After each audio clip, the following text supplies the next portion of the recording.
Shalom saudaraku, selamat berjumpa lagi dalam renungan pengharapan baru dari channel Terang Jalanku.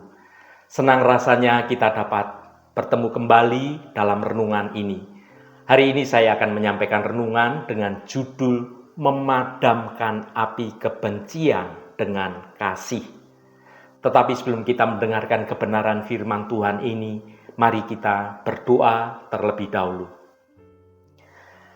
Allah Bapa yang Maha Kuasa, Engkau adalah sumber segala pengharapan. Ya Allah, sumber segala kasih, kami datang ke hadapan-Mu dengan penuh kerendahan hati. Kami mengakui bahwa seringkali kami gagal untuk mengasihi seperti Engkau mengasihi kami. Dalam dunia yang penuh kebencian ini, kami rindu untuk menjadi saluran kasih-Mu. Bantulah kami untuk melepaskan segala kebencian yang ada di dalam hati kami dan menggantinya dengan kasih yang tulus. Kami mohon hikmat untuk mengetahui bagaimana cara kami mengasihi musuh dan membawa damai di tengah-tengah konflik yang terjadi. Terima kasih Tuhan. Dalam nama Tuhan Yesus Kristus kami berdoa. Haleluya. Amin. Saudaraku yang terkasih, dalam hiruk-pikuk kehidupan sehari-hari, seringkali kita dihadapkan pada berbagai situasi yang menguji kesabaran dan kasih kita. Kebencian, amarah, dan dendam seakan-akan menjadi api yang membara dalam hati kita, membakar kedamaian batin dan merusak relasi dengan sesama kita. Namun di tengah gejolak emosi tersebut, kita diingatkan akan ajaran Kristus yang agung. Kasihilah musuhmu dan berdoalah bagi mereka yang menganiaya kamu. Renungan kita kali ini akan mengajak kita untuk merenungkan makna mendalam dari pengampunan. Kita akan belajar bagaimana memadamkan api kebencian dengan kasih yang sejati dan bagaimana praktik kemampuan membawa kita kepada kebebasan sejati. Mari kita baca Amsal pasal 10 ayat 12. Kebencian menimbulkan pertengkaran, tetapi kasih menutupi segala pelanggaran. Saudaraku, Amsal pasal 10 ayat 12 merupakan sebuah kebenaran universal yang sangat relevan dengan kehidupan kita sehari-hari di zaman sekarang ini. Ayat ini menggarisbawahi dua kekuatan yang berlawanan, yaitu kebencian dan juga kasih. Kedua kekuatan ini memiliki dampak yang sangat signifikan dalam hubungan antar manusia, baik dalam lingkup keluarga, pertemanan, dunia kerja, dunia pelayanan, maupun di mana kita bermasyarakat. Mari kita pelajari kebenaran yang tersembunyi dari firman Tuhan ini. Yang pertama, kebencian menimbulkan pertengkaran. Dalam banyak kejadian, kebencian adalah akar pertengkaran. Kebencian sebagai benih permusuhan, karena kebencian adalah perasaan negatif yang mendalam terhadap seseorang atau suatu kelompok. Ketika kebencian berakar dalam hati seseorang, ia cenderung mencari-cari kesalahan, mencari-cari kelemahan orang lain. Hal ini akan memicu sikap permusuhan dan pertikaian. Kebencian seringkali memicu suatu tindakan kekerasan selanjutnya, baik kekerasan secara fisik maupun kekerasan secara verbal. Kekerasan yang ditimbulkan oleh kebencian akan semakin memperparah situasi dan sulit untuk dihentikan. Kebencian juga dapat merusak hubungan antar sesama secara mendalam. Hubungan yang dibangun di atas dasar kebencian tidak akan pernah kokoh dan menjadi langgeng. Yang kedua, tetapi kasih menutupi segala pelanggaran. Kasih Selain menutupi segala pelanggaran, kasih juga menjadi penyembuh luka batin. Ketika terjadi hubungan yang retak, maka kasih sebagai kekuatan untuk mempersatukan. Kasih adalah kekuatan yang mampu menyatukan manusia yang berbeda-beda. Kasih mampu melampaui perbedaan suku, ras, agama, dan latar belakang sosial seseorang. Kasih itu menutupi kesalahan, karena kasih memiliki kemampuan untuk memaafkan dan melupakan kesalahan orang lain. Ketika kita mengasihi seseorang, kita akan lebih mudah menerima kekurangan dan kelemahan dari orang tersebut. Kasih juga dapat membangun suatu hubungan. Kasih adalah fondasi yang kuat untuk membangun hubungan yang sehat, yang harmonis. Hubungan yang didasarkan atas kasih akan lebih tahan lama terhadap goncangan dan cobaan yang terjadi. Saudaraku yang dikasihi Tuhan, kita perlu secara sadar untuk memilih mengasihi daripada membenci. Meskipun terkadang sulit, namun memilih mengasihi akan membawa kedamaian dan kebahagiaan dalam hidup kita. Memaafkan adalah tindakan yang membutuhkan kerelaan hati.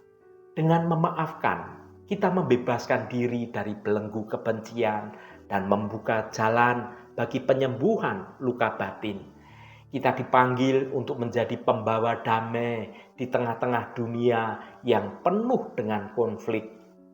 Dengan sikap yang penuh kasih, kita dapat menjadi agen perubahan dan menginspirasi orang lain untuk melakukan hal yang sama. Mari kita baca 1 Petrus pasal 4 ayat 8. Tetapi yang terutama, kasihilah sungguh-sungguh seorang akan yang lain, sebab kasih menutupi banyak sekali dosa.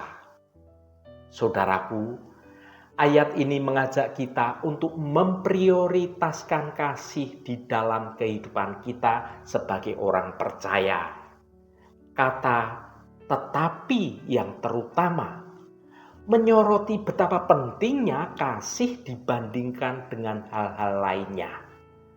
Rasul Petrus dengan tegas menyatakan bahwa kasih adalah fondasi dari kehidupan Kristen yang sejati.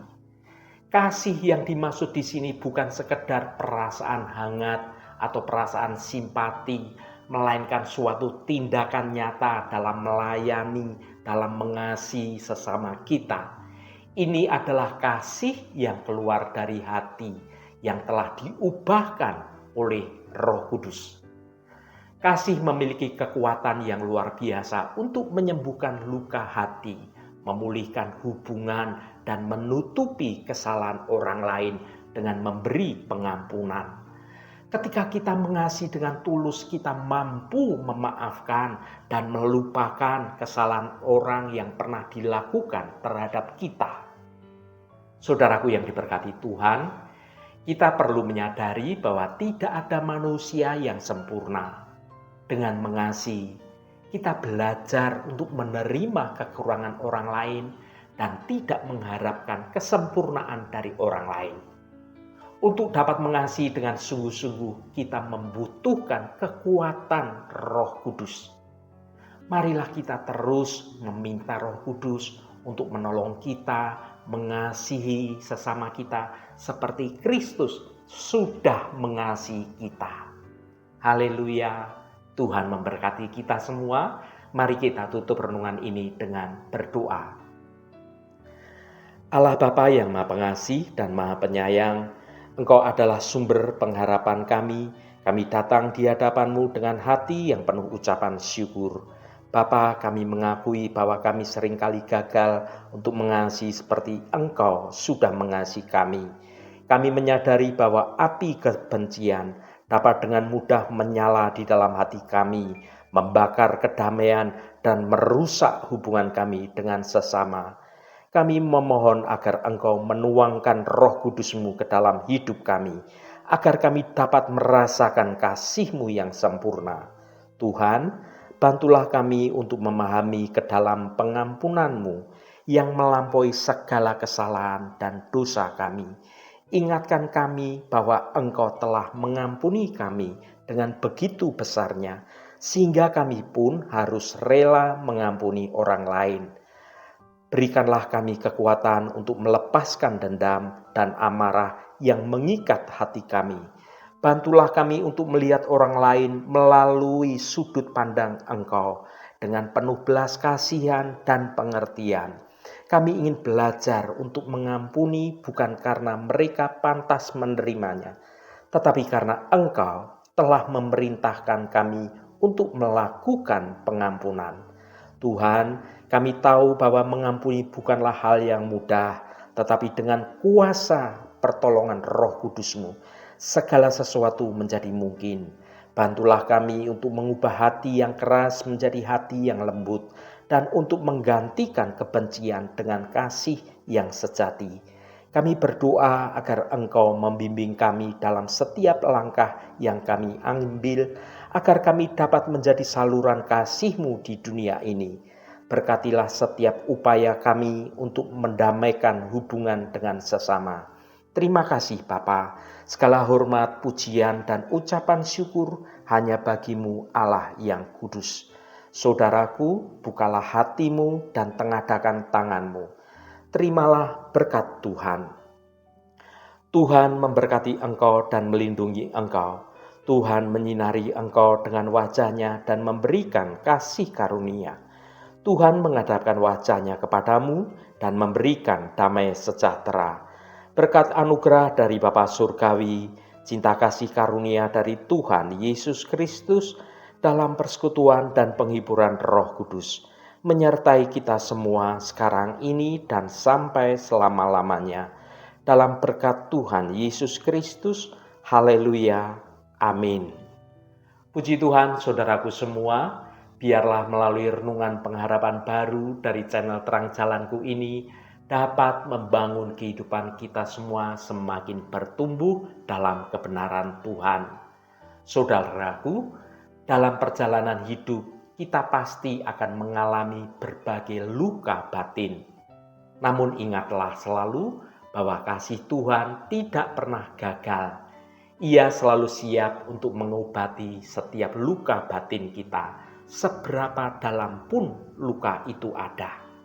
Kita hanya perlu membuka hati dan mempercayakan segala sesuatu kepada Tuhan. Roh Kudus senantiasa menuntunmu dan menolongmu untuk hidup dalam kebenaran Tuhan.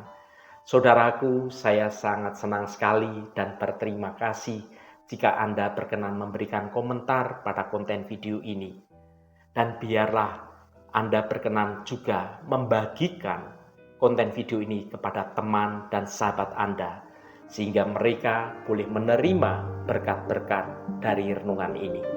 Terima kasih saudaraku, sampai bertemu kembali. Shalom, Tuhan memberkati.